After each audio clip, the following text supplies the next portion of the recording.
Hi, friends, and welcome to the Heartful Parent Podcast. I'm your host, Christy Keating. In this podcast, we talk about it all, our parenting, our partnering, and our professional lives, because they are all a part of us, and we were never meant to do this alone. Hello, podcast listeners. So happy to be back with you for another episode and another week of the Heartful Parent Podcast. If you are a longtime loyal listener, thanks so much for being here. And if you are just newly discovering the Heartful Parent Podcast, I'm grateful you're here. I hope you'll check it out and stick around for a while, because we are talking about some good stuff.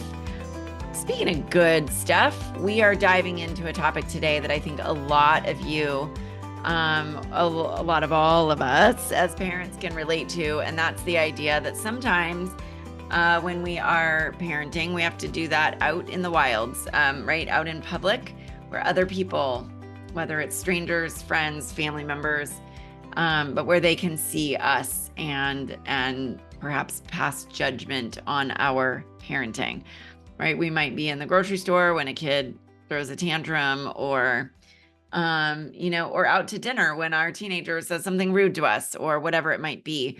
We're all familiar with that experience of being in public and trying to navigate the world of parenting. And that's what my guest today and I are digging into, this idea of parenting in public. And so I'm so thrilled to introduce you to Rachael Fritz, who is the founder of Parenting on Mars. Rachael is a mom of 3. She's a former preschool teacher, and she's a certified parenting coach. Before becoming a parenting coach and launching her business, Parenting on Mars, she worked for over 10 years for the national education nonprofit Teach for America.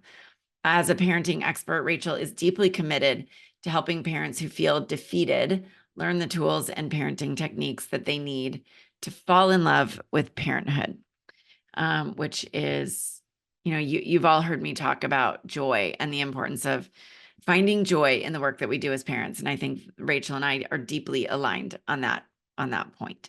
So we're going to dig into this idea of what do we do when people are watching. Without further ado, Rachael Fritz. Rachael, welcome to the Heartful Parent Podcast. It is so great to have you here. It's so good to be here. Thank you, Christy. You and I have been sort of communicating by email for a while and talked about getting you on the podcast. And so it's nice to have that finally kind of come full circle and to see you here and be able to share your wisdom today with all the listeners. I want to start, as I shared with people in the intro to this episode, we are going to be talking about something that probably most parents can relate to, especially those with younger children, although frankly, this comes up with teenagers too. And that's the idea of parenting in public or in the view of others. Yeah. So when you think about parenting in public, what does that mean to you? Yeah. So really 2 things, like quite literally being in public, right? Having your children at any age just be who they are in the world in front of other people, and having your relationship sort of on display, or your parenting on display in public. But also it just makes me think about sort of the bravery of parenting in public, and parenting maybe in a way that isn't always maybe aligned with what like our culture, our community, maybe in some cases our family or extended family or our friends, maybe parenting in a way that isn't aligned with the way they parent, right? Not to pass any judgment on that, but it's doing things differently perhaps. And when we do things differently, we can be really vulnerable in those moments. Yeah, I love that you call that out, because, we can all imagine that situation where you're in the grocery store, your toddler's throwing a tantrum, and you're, that's like parenting in public for sure. Right. But I love that you point out that this is also when we are with friends or people who we know and love, and we might have a different approach to parenting that they do. And as you said, I almost think that's harder because there's not to pass judgment on them, but sometimes we pass judgment on ourselves, right? Absolutely. I think yeah, exactly. It's the vulnerability and the feelings of, self-doubt that creep in when we're being observed, or, or maybe creating stories in our mind about like, oh, this person probably thinks this of me, or they're telling themselves, that I'm doing this wrong. And we know, like, so often that's not the case because when we know that because we don't often do it to others, right? But it's really hard to not feel that spotlight when we're doing things differently, or even for ourselves when we're trying something new or we're exploring new patterns in our parenting. Maybe for the first time, maybe we're trying to come out of some cycles that we want to rewrite or break, and though rewriting those things and being in a different kind of parenting practice like takes practice, right? Yeah. And things come up in the wild, what can I say? Right? Yeah. Like kids do things at any point, at any time of day, right? And it's our responsibility to show up for them wherever that may be. For sure. And you're totally right. Like that we have these internal messages that are often going on. And as you were saying that, I was like, I feel this so profoundly sometimes because as someone who works in the parenting space, where my friends might sometimes come to me with questions about parenting, and then I'm stuck in a situation, as we all are. And Rachel, I know you have this happen too, where even though we work in the parenting space, even though we work with other parents, we go, I don't really know what to do here. Yeah. Right? This is hard. This is hard. And then there's that judgment that we sort of tend to internalize. And we do live in a culture that is full of judgment for all sorts of things. Absolutely. Right. So when we are out in public and our child doesn't behave like the perfect little angel that we wish they would at all moments, right? Or maybe we don't wish they would because they're showing up as their true selves, but maybe we think everybody else wishes they would, right? How do we break through or sort of manage that internal landscape first? Yeah. I think that, so I'll speak for myself too, right? Because I have 3 kids, 9, 6, and 3. I'm getting used to those numbers because we just had some birthdays. So my spiel's a little new, but 9, 6, and 3. So I navigate these things all the time. And for me, I would say 2 things really help me kind of stop in the moment of, kind of that panic mode and being in a more reactive versus responsive place. So first and foremost, I've done a lot of work and I have a lot of knowledge on what, really matters in terms of the parent-child relationship, and, know a lot about attachment theory, and have practiced, empowering conversations with my kids and all of that good stuff.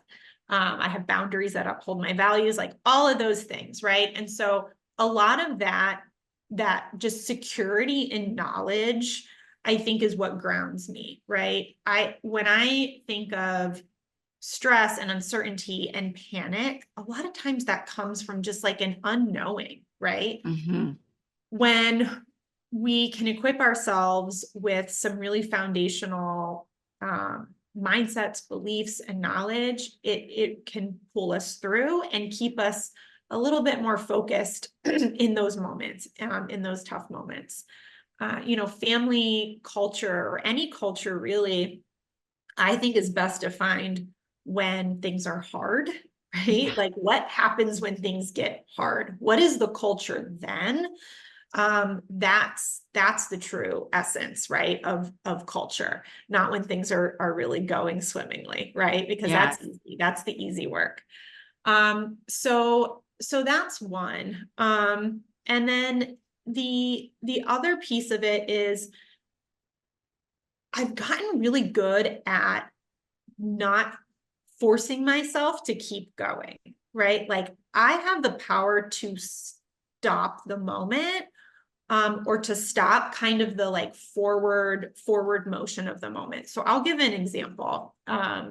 This happened at an ice cream shop like a few weeks ago.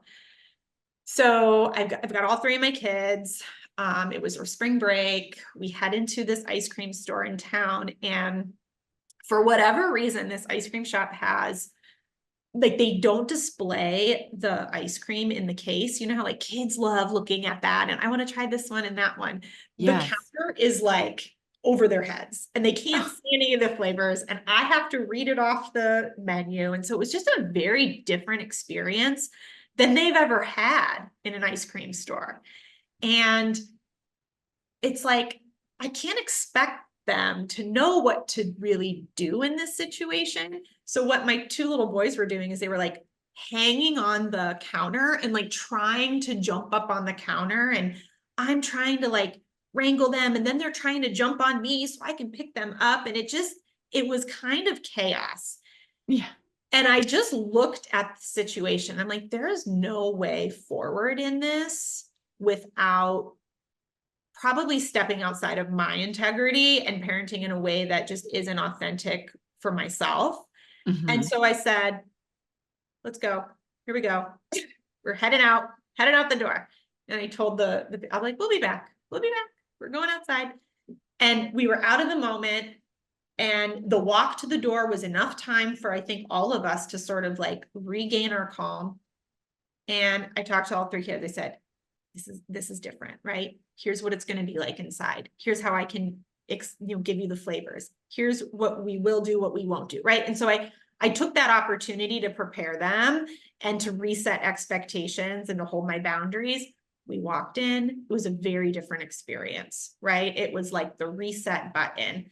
And that tool for me, was everything, right? The permission to slow down, the permission to stop, the permission to like do it again. Mm-hmm. We have that. We don't have to keep going. And I think we forget that we have that, because especially when we feel like there are eyes on us, right? Like I can imagine being at that ice cream counter. And side note, no hate towards that ice cream store, but why would you have ice cream that you can't see? Right. But I mean, I can imagine being at that ice cream store and, maybe there are other people in line and there's the person behind the counter who's like, okay, lady, give me your order. Like, let's move this along. I got other people waiting for their ice cream. And we can go really quick, as you said, into that reactive space versus that responsive space. Yeah. Of saying, hey, I have a minute. We can actually reset this.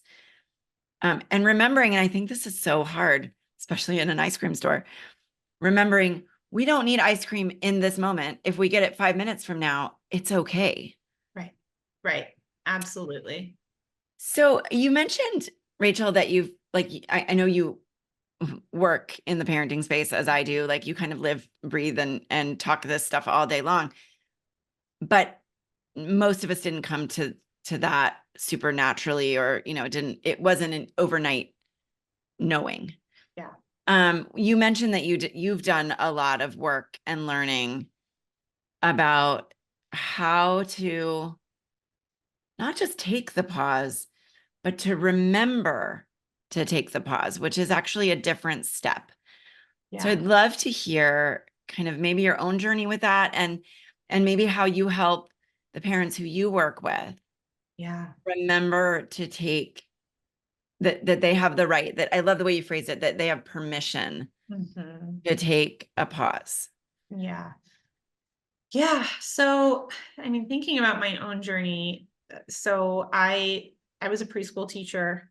That probably is where this started. So in practicality, really, um, if anyone's familiar with a preschool classroom or any classroom, like systems and transitions are like everything, right?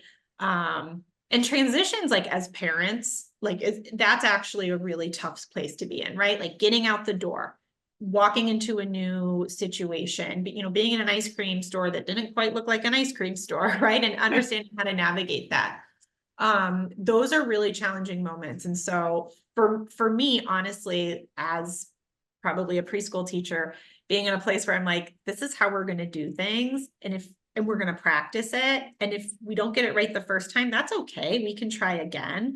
Not too long ago, I sort of adopted this like mantra of there's always another chance. Sometimes I'll say second chance, but it could be third, fourth, fifth, right? Like there's always another chance. And that really helped me break out of sort of a punishment cycle, right? Or being in a place where it's like, well, if I said no, or if I took the blocks away because they were dangerous, or if, I say we're not behaving appropriately in an ice cream store and we leave, that doesn't have to be the end of the story. Like you can try again. You can always try again. And so, oh, you're ready to play with the blocks now? They can come back, right? Like, here we go, right? Or we're in a place where we can be safe. Let's do it. We're in a place where we can enter this ice cream store and be considerate of the other patrons and allow mom to help us get what we'd like out of the situation. Like, let's do it. I'm all for it. And so I think like some of that practice has come just from my past experiences. And with clients, I think sometimes there's a feeling of, or a fear, maybe is a better expression of it, a fear of being permissive, a fear of they can't walk all over me. Like I have to have like leadership and strength in this moment. And to that I say like, good, absolutely. You're absolutely right. You should. And being permissive isn't the outcome here. And so when we fear being permissive, that's often when we sort of swing to this other end of more of an overpowering, I'm the boss sort of approach that honestly, doesn't feel good for anyone, including the parent. Did I want to be in the ice cream store in that sort of situation? Absolutely not. Did I have a boundary that like, we're going to get ice cream, but we're not going to hang on the furniture. We're not going to hang on mom. Like, yeah, I had that boundary and I reestablished it and I reset it. And then we walked back in and tried again. And that creates more of a learning moment for my kids than we left the store and I can't go back in because then what does that say about me? Right. And so it's leaning into relationship and those learning opportunities always. And that's leadership, right? Like that's discipline to teach and to guide and to show our kids what is appropriate, what we do expect to happen next. The alternative just leaves us sad, resentful, angry, and guarantee you that, the kids aren't going to go into independently be thinking, oh, I better do X, Y, Z because last time mom made us leave. Right. I think that's kind of a lovely segue into this idea of boundaries and, because you did hold a boundary, in that moment, but sometimes that can feel really like extra challenging when we are in public because, I could hear a parent saying, well, if I told my kids that we need to walk out before we get our ice cream, they would melt down and then it would be worse. And I want to hold the boundary, but I don't want to seem permissive by letting, I could see a lot of internal narratives about, Yeah. again, rooted in that fear, right, of what might happen if. So how do we hold boundaries in public and without going too far to the I'm giving in because it just makes my life frankly easier? I'm going to let you hang on a counter and get you whatever ice cream you need as fast as I can get it to you so we can get the hell out of here. Yeah. Right. Versus that's it. No ice cream for you. We're done. We're leaving. It's the end. How do we, I Yeah. mean, you described how you did it, but I'd love to have you talk a little bit more about that setting of boundaries in those public spaces. Right. Right. So I'll just say like those two alternatives, like just get the ice cream and let's go, or like we're done, we're leaving. Like, let's just say and normalize, like those moments are still going to happen, right? Like we cannot show up ideally perfectly every time. And so if those things do happen, like let's hold space for ourselves and with our kids to talk through those, to revisit those moments and give some closure to them, because oftentimes they can just exist and then we just feel guilt and shame about it and it never goes away. Yeah. So I just want to say that it happens, it will happen, and it's normal. But when we're trying to really live into this like being empowerment with our kids and being able to hold those boundaries in the moment, it absolutely takes practice.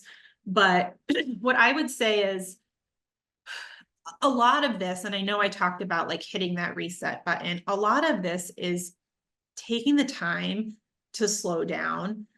And I know as parents, we are so busy. Oftentimes, if you self-identify as a default parent, this can feel like, God, like one more thing that I have to do.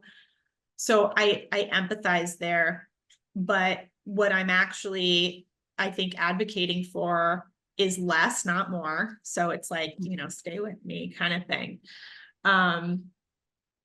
Most of the like misbehavior that we see, or our ability to hold or not uphold boundaries, most of that is going to happen like before the actual moment. So things like, taking the time to prepare our children for what's going to happen, or where we're going to go, what's going to happen in the store or not.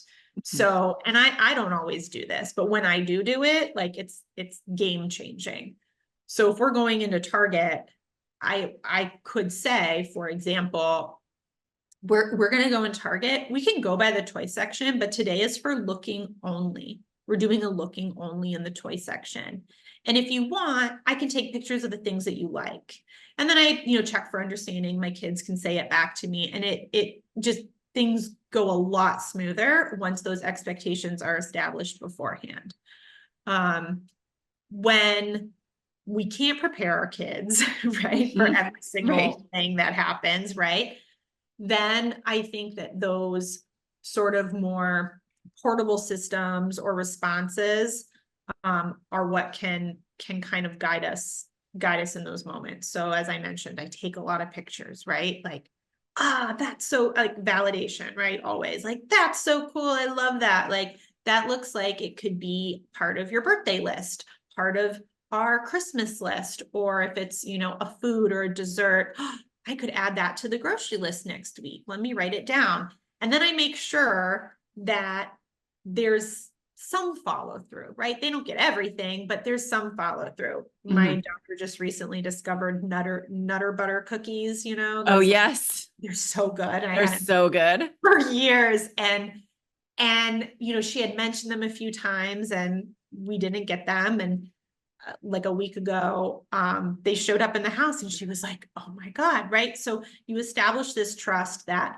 okay, we're not going to get everything now, but my mom sees me, my parent, understands me, and it makes it a little bit easier, not just for you, but for them to hold the boundary and to know that like, I'm still being seen and felt and heard in this moment, because we've established these systems and routines that just like honor people's preferences and wants and desires. So that's really helpful. And then I also think, and this one's a little bit maybe maybe a little bit deeper, but I with my clients, we talk a lot about kind of our generational patterns of parenting and how we ourselves were parented. And a lot of times our fears, right, that come up in moments when we need to hold boundaries. A lot of times that's rooted in, maybe the way we were parented, or sort of wounds or triggers that our inner child is feeling. And so being able to turn your parenting around inwards oftentimes is what I think gives us the fortitude to have the parent like be present in that moment. Sometimes it is, fear, or, an inner child that's coming to the forefront in a parenting moment, when getting into practice of, I got this. Yeah. Mama Rachael is here right now, and I can handle this. Yeah. Right? And that's a lot. Like, that's a lot to do. But like I said, it's ultimately what is going to sustain you through those types of moments. Yeah. I love that you talked about that there's, I guess, layers of like approaches or solutions to some of these problems that we all deal with. And there's the practical things, which you listed some great things, like taking photos, sort of prepping our kids when we can. I'm thinking of some trips that we've had to Target where, prep would have been helpful, a little bit more prep, right? I think we've all been there in those moments where I had no intention of going by the toy section, and oh, look, we happened to end up over there because the gardening stuff is right by the toys, or whatever it is, right? Conveniently, right? I know, isn't that amazing that they do that? Yeah. And so thinking through those practical things, but I love that you also talked about this other layer of this, which is the need to kind of explore our own patterns, the messaging that we received, and then thinking about how we might want to change that. Yeah. And sorry, I didn't want to cut you off. Just to, like, I don't, maybe kind of put a cap on that, like, our boundaries are aligned, or should be aligned, with our values. And so if we haven't taken the time to really reflect and understand what values we hold most dear and which ones we don't, like, that's important too. Then we can really start to better maybe drown out the noise that we get from cultural expectations on how we parent our kids. And so, we get a lot of messages around what kids should be eating, what they shouldn't be eating, how much screen time, how much outdoor play time, whether or not we're sitting at a table for dinner like, there's so much stuff that we might think, oh, I have to do this, or this is what it means to be a good parent. And if those aren't aligned with our own values, then, like, no, you don't. Right? Like, there have been times where I do walk into the grocery store and I'm like, yeah, we can get a candy bar today because I don't care. Like, it's great, right? It's fine. So it's not no for no's sake. It's not no to establish that, like, you're a parent or you're the leader. It's what is aligned with your values, and that's what matters. The rest of it you can just discard as, like, noise. That, I think, is such an important point, because it's interesting, and my guess is many of us who work with parents do this.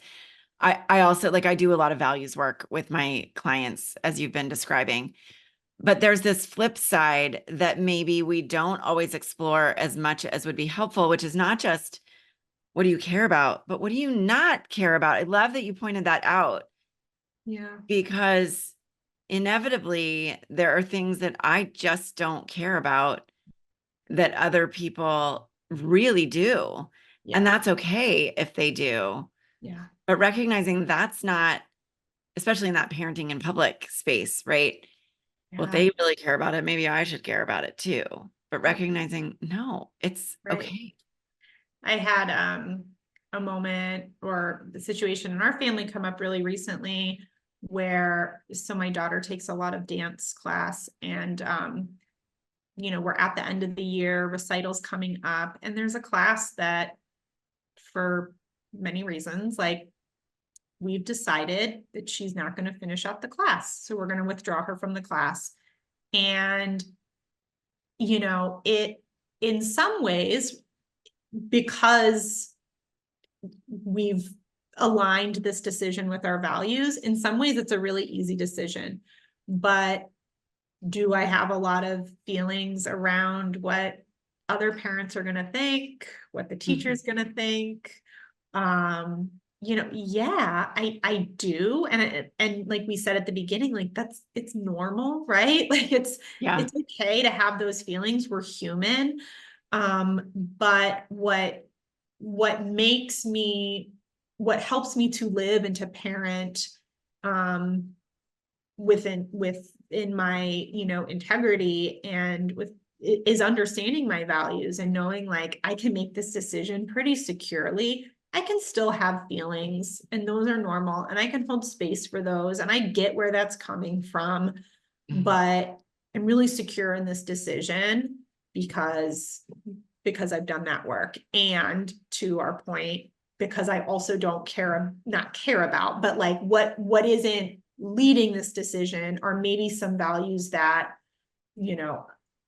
I hold a little lower, right? Like, or that just not that aren't serving in this situation. Yeah. I love that, and being able to think from that perspective, especially when you're having to make those decisions that you either know or believe other people are going to have something to say about, right? In some form or fashion. I want to sort of expand this a little bit though, because, we've been talking about this kind of parenting in public from the standpoint of, as you said, when we're quite literally out in the public space, or when we feel like the eyes are on us from, friends or whoever's kind of in our circle, and resting really in the values that we do hold dear, those core values. This all gets potentially more difficult though, when the audience isn't just the generic public, but it's maybe our family of origin or our partner's family of origin. And we're parenting differently than they parented us or than they think we should be parenting. And whether that's in our homes or out in public, wherever it is, that judgment or the feel of judgment that can come is really hard for a lot of parents. How do you think about and talk about sort of navigating that piece? Yeah. It's really hard, right? Like, let's just like validate it's hard because even though we might want to parent differently than the way we were parented, it's in some cases, like we still have really fond memories of our childhood and, and love our parents or, can have this appreciation of everything they've done for us. And still like both things can be true, right? And still want to make some changes. So that's hard. With that in mind, I actually like believe in presence and maybe limiting our like talking and lecturing on our children, not in that regard, but in the regard of talking about speaking a little bit more from like my internal kind of state and almost as a way to like guide me in the moment, but in some ways too, to sort of communicate like what I'm doing, because it might not look like, it might not be obvious, right? Or it might be coming with some judgment. And maybe that comes a little bit from kind of like an ego area of wanting to justify, how I'm parenting, or wanting others to see it in a positive light and not with like a critical lens. And, maybe there's something to explore there, but for me, it's helpful to say it out loud. And also I think it's helpful for our children to hear that too. Because then it kind of puts our money where our mouth is, right? Like it's, you're almost able to kind of guide yourself and then like follow through in that guidance that you're verbalizing, if that kind of makes sense. But I found myself doing that a lot when we have like family visiting, or maybe we're visiting in someone else's home. That helps me. I mean, I think what you just said makes total sense. I love the idea of, and I think I do it too, of that sort of parenting out loud and sort of talking through why we're doing certain things. And one of the, I have a teenager now. I also have a 7-year-old, as listeners have heard me talk about. So I've got this spread between my girls, but my teenager, and actually my 7-year-old as well, is quite brilliant at holding me accountable for the things that I say. Right. So it's interesting.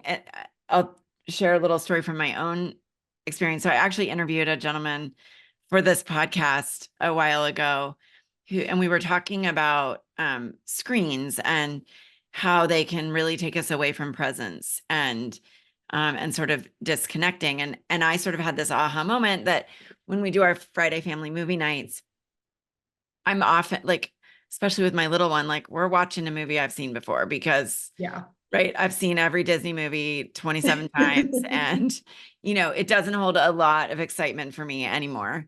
And so I'm often on my phone, or used to be on my phone while we were watching this movie as a family. And after this conversation, it was with Joey Odom. I was like, I'm going to stop doing that because I'm not sending this message that I'm present with my kid. Right. So I actually talked that through with my daughters and explained to them, and I apologized for that. And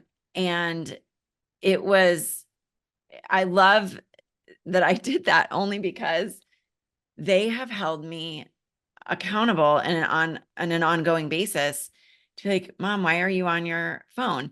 And because that habit can slip back in so darn easily. And that was just an example of how that living out loud, it wasn't for my parents. It wasn't to model it for another adult. Yeah. But it sure did help with my own kids. Yeah. Yeah. And I think about too, just saying like what you expect in a moment, when our kids mess up, right? Or when they, maybe there's something where, maybe they're rude in public, or they say something unkind to a grandparent, or they swat at a sibling, at a family party, or during a holiday event or something. I think the very first thing that we can do is just like state what should happen or what we wish would happen, right? Like hands to yourself, or rephrase or recast what was just said. And that way, like our kids are learning what to do, but then also like we're communicating to the broader environment too. Like this is the expectation that I have in my family, right? But I love your example of kids holding us accountable, because I mean, my kids will do that too. My daughter, especially, like, she'll be like, wait, what? We don't do punishments. Right. And I'm like, darn it, you're right. Like, she'll call me out on that. Or even, this has happened before. I can't remember the exact moment, but we were in public and something happened, and she said, you were embarrassed. And she like called out, and she was right. Like, and it was a moment I could have said like, no, I wasn't, like, no, like, I'm not embarrassed by that. Right. But it was a moment to say like, yeah, you know what? I was, and that's on me. That's my feeling to manage. That has nothing to do with you and your actions. You're learning. And so, and to talk through like kind of this, like, you're not the embarrassment, you're not responsible for my feelings, when things happen, in public or not. Yeah. So there's that element to it as well. I love that. I feel like we could talk so much longer about this. There's so much to dig into. And I know that folks listening are like, oh yeah, I've been there. I've been at that ice cream store. I've been at that Friday movie night, whatever it is. And because we do have that messaging and we all know, well, maybe that's not true. Most of us know, if we really dig deep, who we want to show up as a parent. But making the connection between who we want to be as a parent and who we're showing up as, especially in those public spaces, is hard. So I love that we dove into this today, Rachel. I really appreciate this conversation. Tell me a little bit about what is the best place, for listeners who are like, wow, really enjoyed this conversation, would like to learn more about Rachael and her work. What is the best place for people to connect with you? For sure. So parentingonmars.com is my website. You can get connected with me there. I'm also on Instagram at parentingonmars. And I'd love to connect. Awesome. Well, we've got all those links below in the show notes for everyone. And I definitely encourage people to do that. Go to the website. It's a great website. And connect with Rachael, get on the mailing list, et cetera, et cetera. And I hope that we can be in conversation again down the road. Yeah. Rachel, thank you so much. Thank you, Christy. All right, everyone. I hope you thoroughly enjoyed today's conversation with Rachael. I think she shared some really beautiful points about, how we can navigate those sort of public spaces in whatever way they're showing up for us, both practically, right? Like giving children sort of the heads up of how things are going to go, taking photos of things they might want, pushing that reset button when we need to. And then sort of from that bigger picture space, if you will, of thinking through how do we align our decision-making with our own values and make decisions that we want to make that might be different than the way that we were parented. So I know I loved this conversation. I hope you did as well. And I'm really excited to see you again next week on the Heartful Parenting Podcast, where I'll be back with more great content, insightful conversation, hopefully thought-provoking ideas, and we'll dig further into this world of what does it mean to be a parent, a partner, a person, a professional, and so on and so forth. I'll see you then. Until then, have a great week.